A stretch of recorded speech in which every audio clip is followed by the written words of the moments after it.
उग्रसेन और देवक दो भाई। उग्रसेन के पुत्र कंस और देवक के बेटी देवकी।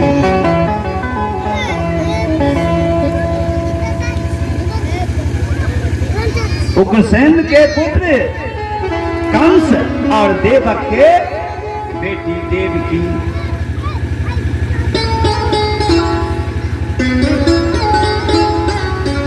देवकी के शादी वसुदेव जी के साथ।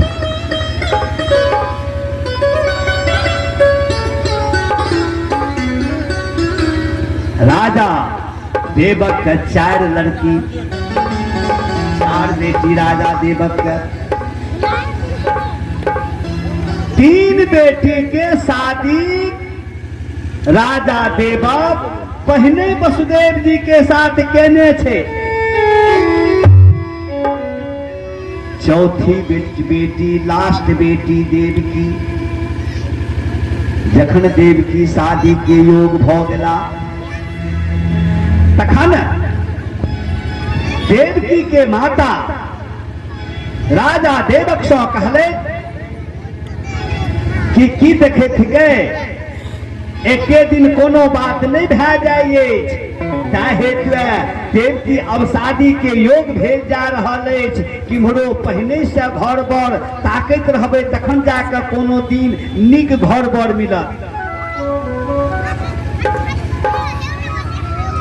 कहे तो सुने तो समय आबि गेल है देवकी शादी के योग भ गेला।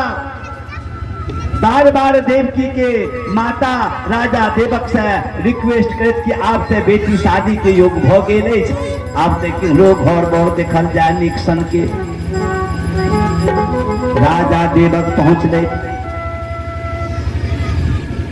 उग्रसेन के पास, बड़ा भाई के पास कि भैया अतः आप से देवकी शादी के योग भ गेल।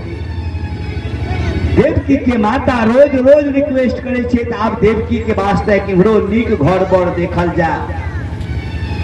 उग्रसेन कहले देवक कहते छी अहाँ ठीक, लेकिन सवाल यह बड़का। की सवाल बड़का ये आब तो हमर बस चले नहीं, आब तो कंस के बस चलिए, कंस के शासन चलिए। हम कंस के पिता थिकौं आ से तो देख रहा है जे कंस का कोई जरूरी नहीं कोनो बात के बाय जबरदस्ती सिंहासन पर से उतार के कैद कर देलक है आ अपना बिना राज तिलक के राज सिंहासन पर बैठ के जो हम किछ कह दी आ जो कोई बात का वो नहीं मंजूर करता फिर बीच में विघ्न आबि जाए, कोनो आफत आबि जाए। कंस के बजा के पूछल जा, कंसे से पूछल जाए बात। राजा देवक कंस के पास गए, कंस के बजा के आने छे आ कंस से पूछे छे।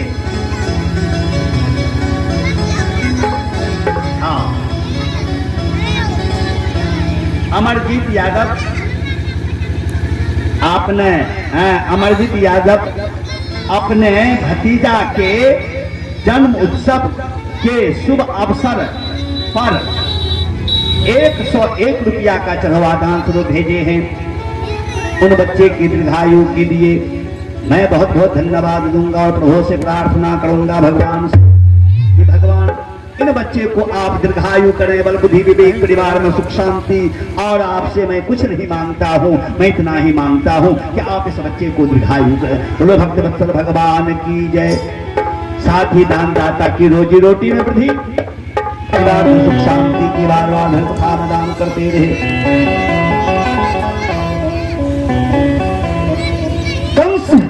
कंस का मंगा कर कंस से पूछल गेल है।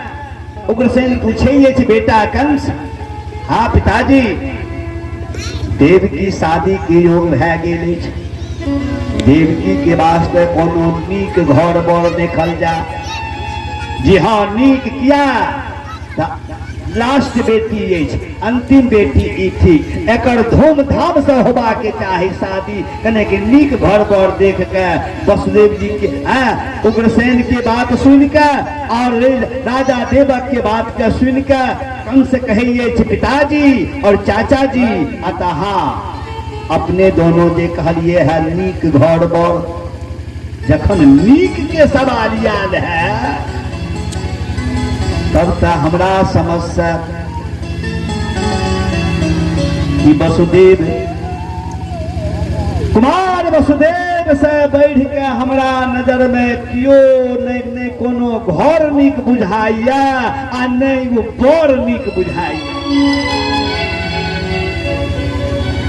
कुमार वसुदेव से बढ़ के हमरा नीक नहीं घर बुझाइया नहीं बड़ बुझाइया। क्या वसुदेव जी बहुत शरीफ और बहुत ज्ञानी विवेकी अधर्मात्मा भक्त लोग छे। वसुदेव जी से बढ़ के हमरा समस्या कियो एहन व्यक्ति नहीं आबै अछि जे हमरा देवकी बहन के योग बर। जबकि 3 बेटी के शादी वसुदेव जी के साथ पहने भेजिए, आई चौथी बेटी लास्ट बेटी कंस कहिए हो देवे हम वसुदेव जी का। और कंस जाकर वसुदेव जी का कह कर मना कर बात फाइनल क्या दलेत, शादी के दिन तय क्या दलेत। शादी के दिन तय भा गेल है, अमुक दिन सन दिन भेला आ ओई दिन वसुदेव जी अपना बर बरात साज धज के राजा देवक के यहाँ पहुंचे छे।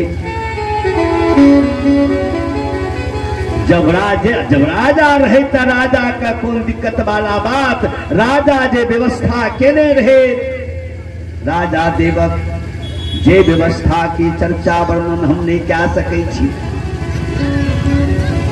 बड़ा धूमधाम के साथ देवकी के शादी संपन्न भेल। वसुदेव जी के साथ शादी संपन्न भ गेल। होइत प्रात उग्रसेन के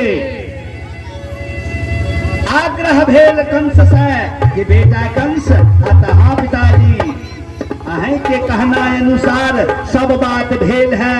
तो जब अहें के कहना मर्जी अनुसार भेल है तो आब अहाँ आदर पूर्वक एबर कन्या के अपन रथ सजा के आ घर तक पहुंचा दियो, बस अही में भलाई है प्रतिष्ठा है। तुरंत कंस पिता के बात के सुन मंत्री के आदेश दिले कि रथ के सजाओ।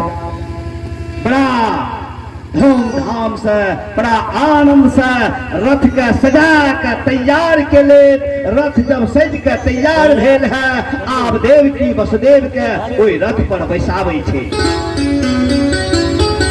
घर तक पहुंचाबै के वास्ते ई हम अपने के जानकारी करा रहल छी। भगवान कृष्ण के जन्म कंस के जेल में किया से जाने छिए ना, जे किया भेले वही किया के जवाब बता रहल छी। हम अपने का बता रहल छी। वही रथ पर बैसा के देवकी वसुदेव के कंस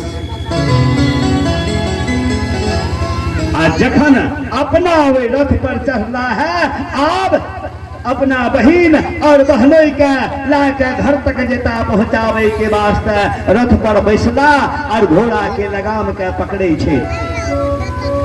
लगाम के पकड़ के घोड़ा के आब इशारा करे छे तो बढ़ावे छे। तो कंस जहना घोड़ा के इशारा करैया बढ़ावैया। घोड़ा एक पैर उठल के है और दोसर पैर जा उठावे छे ता बड़ी जोर से आकाशवाणी हुई। आकाशवाणी हुई है कि आकाशवाणी हुई है, ध्यान देवे। किरे कंस संभल जा खबरदार,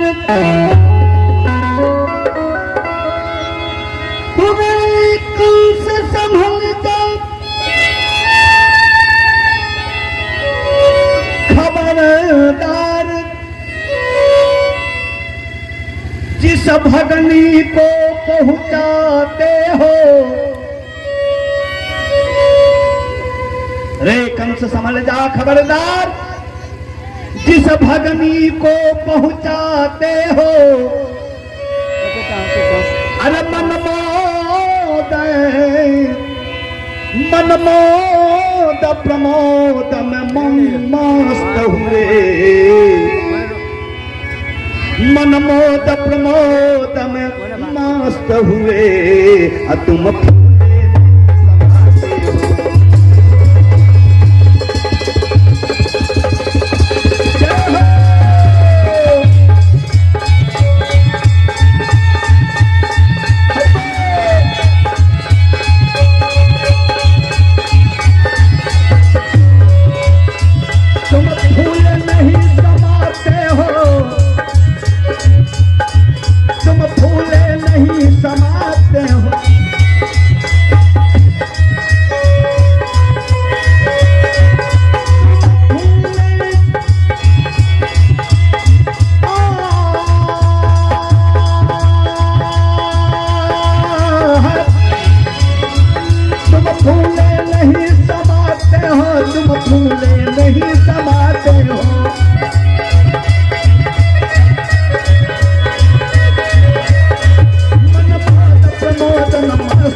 आकाशवाणी बड़ी जोर की आकाशवाणी होती है। वह आकाशवाणी द्वारा क्या सुनाई पड़ता है, कंस को ध्यान देंगे कि वे कंस समझ जा खबरदार, जिस भगनी को पहुंचाते हो मनमोद प्रमोद में मस्त हुए, तुम भूले नहीं समाते हो। तुम जिस अभिमान में पहुंचाने के लिए जा रहे हो, तुम जिस मद में पहुंचाने के लिए जा रहे हो, यह मद यह अभिमान तुम्हारा फूले नहीं समा रहा है। तो क्यों? इसलिए कि तुम जिसको पहुंचाने के लिए जा रहे हो उसके ही गर्भ अष्टम से, उसके ही गर्भ अष्टम से,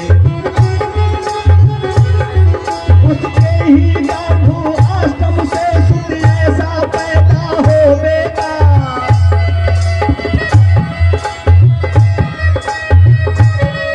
उसके ही गर्भ अष्टम से सुत ऐसा पैदा होवेगा।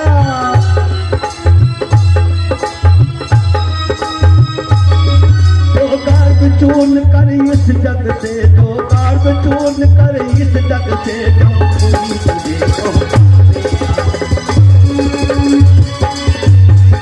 जय हो।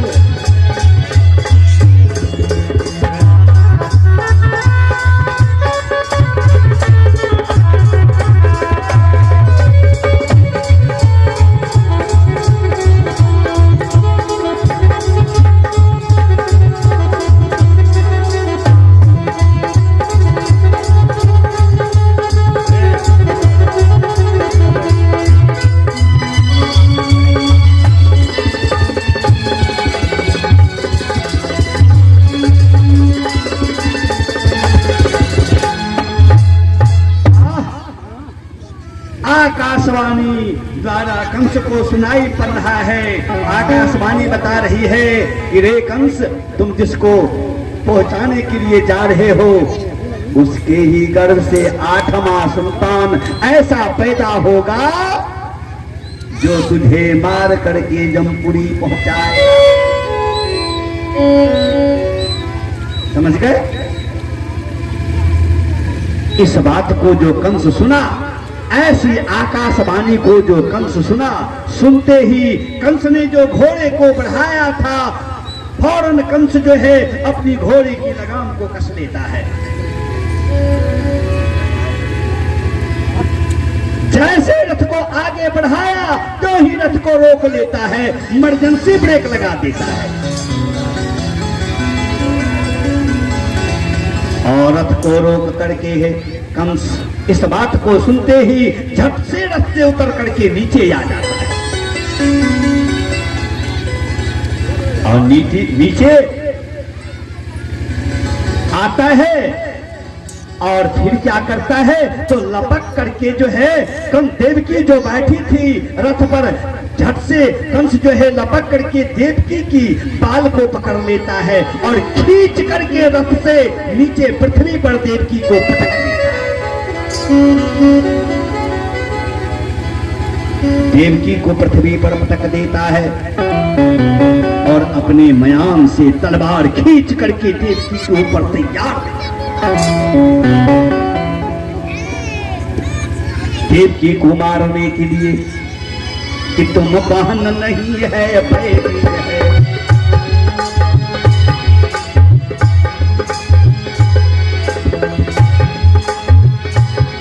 तुम बहन नहीं है बेटी है, जमपुरी तुझे पहुंचाऊंगा।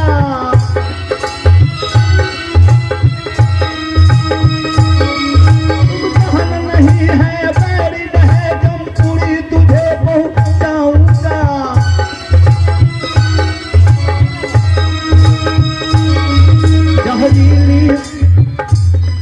जहरीली काली नागिन है, जहरीली काली नागिन है, जल से ही आज मिटाऊंगा।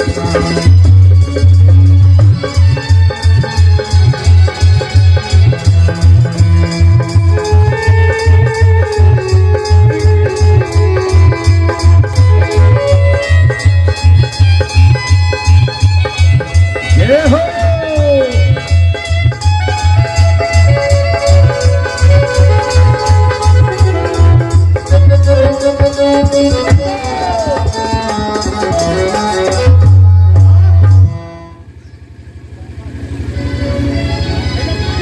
आकाशवाणी द्वारा कंस सुनता है कि तुम जिसको पहुंचाने के लिए जा रहे हो उसके ही गर्भ अष्टम से सुति ऐसा पैदा होवेगा जो गर्भ चूर्ण कर इस जग से जमपुरी तुझे पहुंचावेगा। यह जो सुना कंस ने रथ को तुरंत, यह सुनते ही कंस ने रथ लिन्हा ठहराए, बाग पकड़ कर यश की रथ से नीचे आए और देवकी का झोटा पकड़ करके पृथ्वी पर पटक देता है और अपने म्यान से तलवार खींच करके देवकी को मारने के लिए तैयार हो जाता है। जैसे अपने तलवार को उठाया कंस, देवकी बड़ी जोर से आवाज लगाती है, भैया।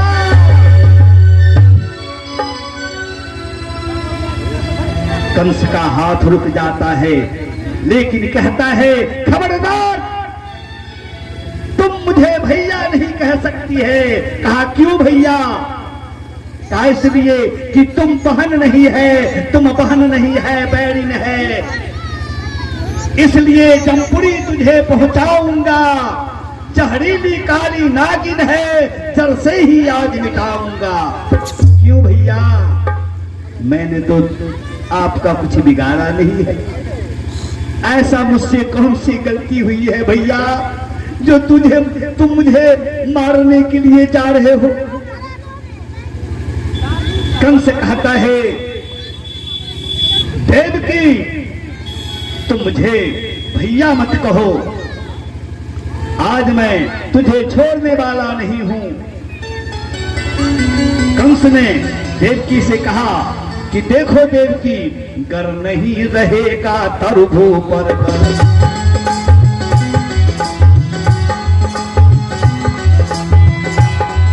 गर नहीं रहेगा तरभू पर,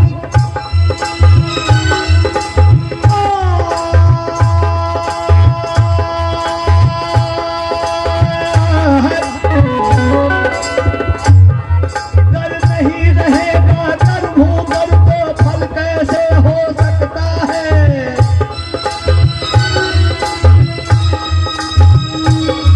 गर नहीं रहेगा तरभू पर तो फल कैसे हो सकता है?